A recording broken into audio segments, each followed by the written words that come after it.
It's not Halloween, but I did this setup in the other video, so I'm doing it again. Hello everybody, welcome to the Wonky Angle, where I talk about electronic music, both new and old. And today I'm talking about Burial and his compilation Tunes 2011 through 2019, and a bunch of his other singles and EPs and that kind of stuff. Well, Burial recently released an EP that roughly reaches the length of an album, and I suddenly got a whole bunch of requests to do another video on the guy. I feel like this is a sign that I need to finally try this again. I have previously done a video on Burial before, covering both his self-titled album and his Untrue album. But it does need to be said that that is one of my least favorite videos I've ever done. See, while I love Burial's music, he's not an artist that I typically have a lot to say about, and given this was back from the time before I really started to get the hang of writing reviews, I was trying so hard to scrape the bottom of the barrel for things to say that I put in like a mini rant about dubstep from the perspective of someone whose exposure to the term was mostly derived from more commercial American artists like Skrillex, and with no further context of the surrounding UK scene that the genre actually saw it start in, which was pretty much just asking for a dislike magnet. And I'd even rushed it on top of that since I felt the random impulse to make my first Halloween-themed video, hence the current setup which I have replicated despite it not being Halloween. But as embarrassed by that video as I am now, and despite feeling the occasional urge to just straight up redo it, I never did for years, as I felt like outside of that dubstep rant I would have had a lot of the exact same things to say. Heck, even with the greater context I now have, my opinions haven't fundamentally changed. I still hold up Untrue as an all-time favorite and a classic, and the self-titled, while now a bit redundant and less original in comparison, is still really solid. If you were as confused as I was on how the same scene managed to have such complete polar opposite artists as Burial and Skrillex as its most recognizable names, you need only listen to the self-titled album from Scream, and that will probably clear most of it up. And if you have any more doubts, there's an excellent video essay you can look up called All My Homies Hate Skrillex, which recounts the history of a genre in a lot more detail from someone who actually grew up within that scene. Not that I can fully speak on the topic as someone who obviously didn't grow up in that scene, but from what I've gathered, both Burial and Skrillex were somewhat unrepresentative outliers when it comes to what dubstep really was. Skrillex was a lot more hateable to the scene's OG fans because he had none of the genre's original ethos and was heavily commercializing a style which had its roots in capturing the gritty reality of poor neighborhoods in the UK, but he did still retain a lot of the core sound popular at that time. There was still a history of UK artists who explored a lot of the same sounds as him, albeit in a less polished or commercial context. Burial, meanwhile, was the near exact opposite. He kept all the ethos and attitude of the genre's roots, but not nearly as much of the original sound. In my opinion, his style comes a lot closer to UK garage, while mostly standing as its own thing. And while his self-titled is much closer to the standard formulas of OG dubstep than Untrue was, there's still not that much in the way of recognizable sonic hallmarks of the genre like the wobbling sub-bass or halftime beats or that kind of thing.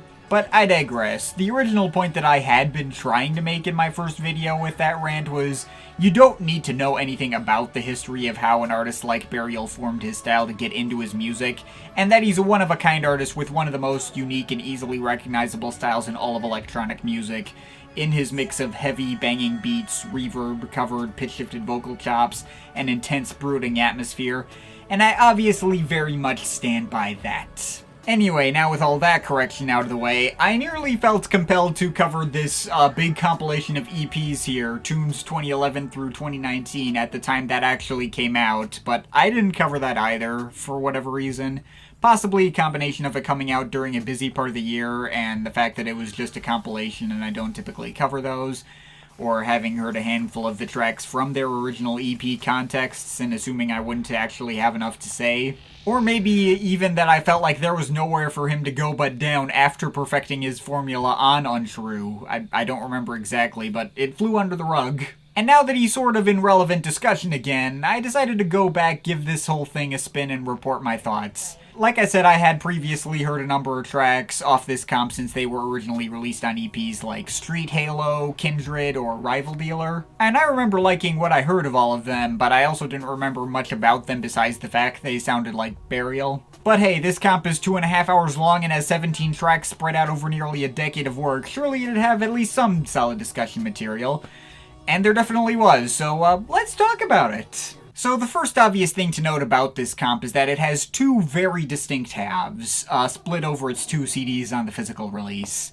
The second disc of this album focuses more on his earlier stuff in the years immediately following Untrue, and adheres to the exact kind of style you'd expect if you've heard his main albums. But the first disc, mostly consisting of more recent compositions, is a lot more interesting because it pushes into a lot of different territory that, while all still sounding like Burial, doesn't stick to his signature style nearly as much, and showcases a lot more of his versatility as a producer. I don't think the first disc is better than the second disc. I enjoy both halves of this comp about equally. But the first half did in fact give me more to say. There's a lot of straight ambient cuts in this disc, 4 to be exact, being State Forest, Beachfires, Subtemple, and Nightmarket. And while these are all good, they vary in quality. Subtemple is cool, but my least favorite of those four. There's a neat atmosphere built out of its occasional repeated vocal samples and washes the sound effects and field recordings, and some mysterious vibes furthered by the minimal electric piano riffs and light tapping sounds. But it all feels a bit too airy with not enough of a tune to really pull me in as much as I'd want, especially when in this context it immediately follows two other ambient cuts that I feel are stronger. I do think it's pretty cool how State Forest and Beachfires are linked so closely that they feel like the same track, and they do make for a decently alluring start to this entire project. Though between those two, I was more pulled in by the dramatic and airy enveloping choirs of Beachfires than I was by the light pad progressions of State Forest. Feels like Beachfires both raised the stakes and emotionality that State Forest started with. And Nightmarket is better than all three of those cuts for me. While it's not as silently dramatic as Beachfires, it feels like it has a lot more sonically going on. There's lots of various progressions through different repeating synth riffs, and the vibe just slowly builds and builds and really starts to pay off near the end as these riffs get markedly louder and more intense. Really takes you on a journey through its 7.5 minutes. Aside from the ambient cuts, there are a few other tracks here that take some more of the original Burial formulas and take them into different interesting territory. Young Death kind of follows a similar mix of sounds to his old cut Raver in its lower key mix of house beats, synth pads, and the usual pitched vocal chops. And, well, obviously it's not as good as Raver, which is kind of my favorite Burial track overall. There is a more subtle charm in the way he went about this one. Also, the switch up in the outro to another mostly ambient section was pretty nice too.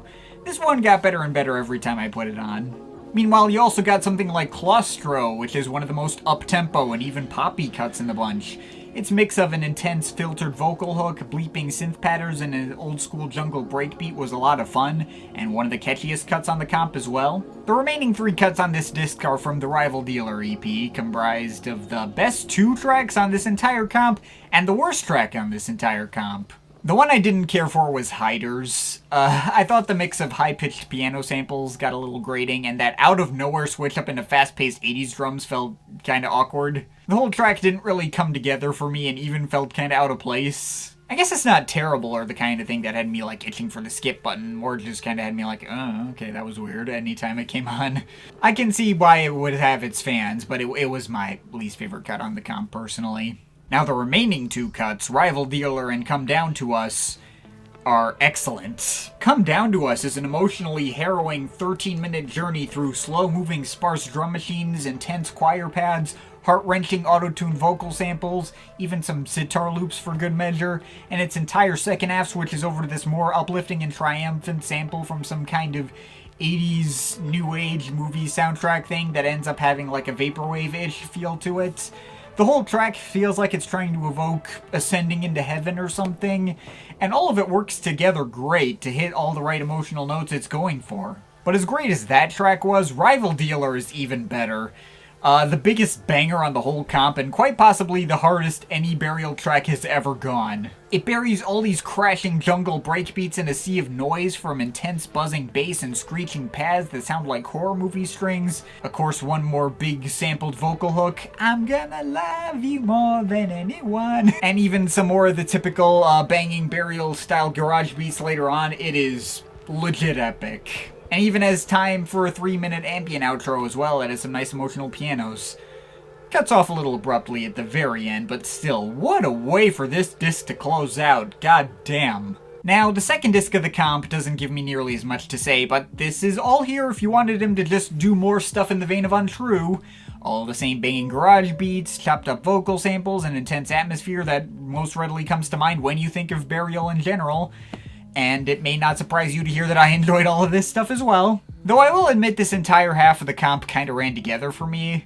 Especially when we got to some of the cuts in the middle, like Ashtray Wasp and Rough Sleeper, that ran on a lot longer, and each felt like a bunch of completely different tracks stitched together. While these longer cuts that change up a lot more are certainly a cool idea, they do end up feeling like they meander a bit and don't have enough of an identity to call their own, mostly disappearing from my head once they're done. I guess Truant is probably the best of those meandering middle cuts. The more heartfelt and down-tempo sounds it explores through most of its running time were pretty neat and pulled me in a bit more. Though the last section at the end that reprises those bleeping synth melodies from his old track Wounder didn't fit as much next to the rest of the track and kind of took me out of it. I would have preferred a new hook over a callback to an old one. The disc starts and ends really strong though. Kindred may run on for over 11 minutes and change up a decent bit, like a lot of those middle cuts.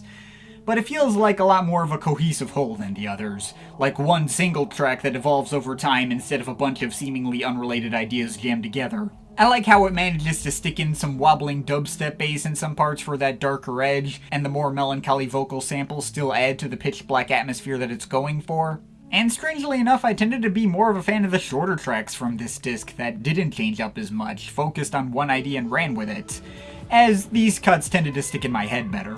The menacing hollow bass pads and blippy synth arpeggios of Loner stuck out to me as a particular highlight every time, and everything that came from the Street Halo EP was great. The cold windy pads and wobbling bass of the actual track Street Halo made for one of the more minimalistic ideas on here, but also one of the catchiest and most memorable. NYC makes for a light and peaceful but still banging closer to the comp that feels like the sun finally barely starting to rise over a long and tumultuous night. And Stolen Dog is probably just the biggest emotional hitter on this half of the comp, with its light pads that give off a slight Boards of Canada feel, going up next to all these reverb-coated samples that feel like they're on the verge of bursting into tears. It's legit excellent and my favorite track on the entire second disc. Honestly had me wishing he'd followed the original EP and made that cut the closer instead, since it would have made for such a strong ending, but if he was hoping to end this comp on a more hopeful sounding note, then yeah, NYC would be the better choice to finish out with. Both would have made perfect sense as endings. And that's everything included on Tunes 2011 through 2019. Honestly, the most impressive thing about this comp is how well it would have made sense as a proper studio album. The whole project is really well structured and flows perfectly, can make tracks that came out several years apart feel like they link seamlessly together and were meant to go together the way they did the entire time. If this guy hadn't released any of this material previously and had gone quiet for 12 straight years only for this to be his big triumphant comeback, my god, he would have broken the internet with it. No one would be talking about the impossibility of following up Untrue ever again. Now, granted, I still don't think this comp would actually be better than Untrue if it were qualified as an album. Untrue is a project with 0 non-great tracks that all fit perfectly together and are even more tightly executed than the mishmash of ideas that permeate through this comp. But there are individual moments all over this comp that could easily sit on par with the best individual moments on Untrue or even surpass them. And even if the 2.5 hour running time can be a pretty dang big commitment, it can still hold your attention the whole way through. I'm not giving the comp a rating for obvious reasons, but it is very good and you should listen to it if you somehow haven't already. Now, of course, there's plenty more to Burial's catalog of random loose cuts that the comp doesn't cover, so I'll go through a bunch of that stuff. I've already talked about all the tracks he did with Fortet when I did my odds and ends on that guy, so skipping over those, if you haven't already listened to Moth, Wolf Cub, and Nova.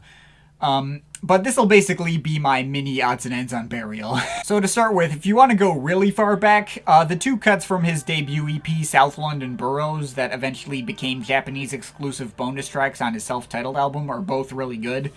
The actual track, South London Boroughs, is the most traditional dubstep thing I've heard in his catalog, with its undulating sub-bass and occasional dramatic noisy synth stabs, going over the usual skittering garage beat. And Night Train is another cut that would have fit perfectly in the track listing of his self-titled and would have been one of the big highlights had it been included. Now, the Japanese exclusive bonus tracks on Untrue, originally from the Ghost Hardware EP, and called Shudda and Exit Wounds, these 2 tracks didn't interest me nearly as much. there are more tracks in the Untrue style, with a slightly sparser and less emotionally resonant mix, and including them on Untrue likely would have just led to the album feeling more padded out than it needed to be. You do not need to mess with that album in any way. It's perfect the way it is. In terms of more recent stuff, there's a one-off cut he did in 2015 that I think is excellent called Temple Sleeper, applying the same deep and dark burial vibes to a fairly straightforward banging house beat. There's a whole outro with these pitched up samples saying something about going into another dimension, which directly remind me of the Prodigy's Out of Space. Kinda wish this had made the cut for the comp. It would have fit well next to something like Claustro. There was also a cut he put out in 2017 called Rodent, which is kinda like this really thin and airy deep house cut. Kind of find the bass line and beat on that one a bit underwhelming, but the synth pads and atmosphere created by all the usual reverby vocal samples is just as enveloping as you'd hope, and even lighter and more uplifting than the usual from him. Wouldn't mind if that one sneaking onto the comp either, though at that point you'd definitely be overstuffing the experience. Maybe you could trade these two out for Subtemple and Hiders, I don't know. Oh, and there was another single he did for Nonplus Records the same year called Pre-Dawn/Indoors. A pair of big, hard-hitting breakbeat bangers. Between those two, I definitely prefer Pre-Dawn. Indoors had a bunch of repetitive samples that go like, "Lava boy, on my lawn!" Though that got really grating. But the two cuts do both go pretty hard. They're probably nothing essential, but they're out there if you're curious. And as for stuff he's put out after the comp, there was a split EP he did with Blackdown called Shock Power of Love. That has two new original tracks of his called Dark Gethsemane and Space Cadet. And both of those were quite solid, low-key, deep house-adjacent stuff. The former is a nice, delicate cut that stays very low-key but remains danceable and enveloping all the way through and evolves a decent bit over nearly 10 minutes. But the latter delivered a similar mix of sounds that was even more alluring and spacey in its mix of glittering treble-heavy samples. That cut was great. The cuts Blackdown did for the EP are fine too if you're looking for some wiry and brittle deep house. It's fun enough for what it is. But Burial very much showed him up to the surprise of absolutely no one. Anyway, Burial also put out a single called Chemz/Dolphinz last year. Well, Chemz came out in 2020 and Dolphinz got added as a B-side last year, but whatever. Now, Chemz. I honestly didn't care for this one much at all. It's an okay mix of really thin break beats, trance synth chords, and pitched up samples from old house songs. A bunch of those samples got pitched up far enough to start having a chipmunk-like quality, and I was not a fan of that. And all these musical elements just never really feel like they match with each other. They just kind of feel lazily layered on top of each other. And the whole mix feels far too thin and undercooked to really deliver on the deeper atmosphere you'd want out of a new Burial track. The last 2 minutes or so do go slightly harder, and that whole last part is nice, but the track as a whole, was a letdown. Dolphinz, meanwhile, goes back to straight ambience, not much more than some wailing synths that just slowly float up and down, some occasional waves of synth choirs. That was at least better executed for what it was, and creates a particular unnerving and alien atmosphere. Though I wouldn't say it's the most interesting stuff he's done in that mold, I don't really see myself hanging on to either of these. And of course, while we're talking about ambient music, that brings us to the EP he just dropped, Antidawn. I'll be honest, I haven't heard a lot of favorable hype around this one. It is his longest and most substantial collection of new original material since Untrue, but it's still just a 43-minute EP of 5 nearly entirely ambient cuts, and it seems a lot of people were disappointed by the way it turned out. In terms of having things to actually say about it, I'll admit I really don't have much of anything to note, and my thoughts being unceremoniously stuck on the end almost as an afterthought. But I feel like if you know exactly what you're getting, it's perfectly fine for what it is. See, the thing is, there's barely any variation between the 5 tracks on this EP, to the point where they may as well collectively just be regarded as one single long track. This thing is 43 minutes of echoing vocal samples, synth pads, some occasional organs, and field recordings. I was hoping that it would at least kind of be like the opening stretch of the Tunes comp, where you got a bunch of ambient tracks in a row and they kind of link together, but you can still fairly easily tell each one apart. But that's not really the case on this EP.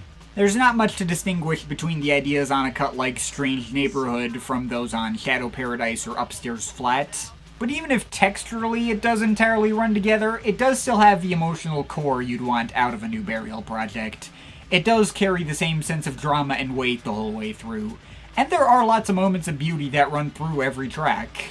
I guess New Love was probably the cut on here that had me the most engaged from start to finish, and the title track the least engaging, but they're all good. If you went into Antidawn expecting his follow-up to Untrue, then that's on you. It's clearly just a one-off side pleasure more than anything of actual importance. But while I don't think I'd mark it as a must-listen or anything, I did enjoy it for what it was. Like, you can get away with a solid 7 out of 10, I guess. Probably not coming back to it much in the future, but if Burial making a monolithic long-form ambient composition sounds like it'd be up your alley, then it's worth giving a shot. And yeah, that's pretty much all the thoughts I have on the work of Burial that I haven't already expressed in years prior, so I think I'm just gonna leave it at that. But of course, this is all just my opinion. You can feel free to disagree with it, but I'd like to hear your thoughts, so leave the comments in the comment thing down there. Shout out to my Patreon supporters. They're awesome people. You want to add yourself to that list, link to my Patreon is in the description. But yeah, that's pretty much it. That's all for today. See you next time. Chill.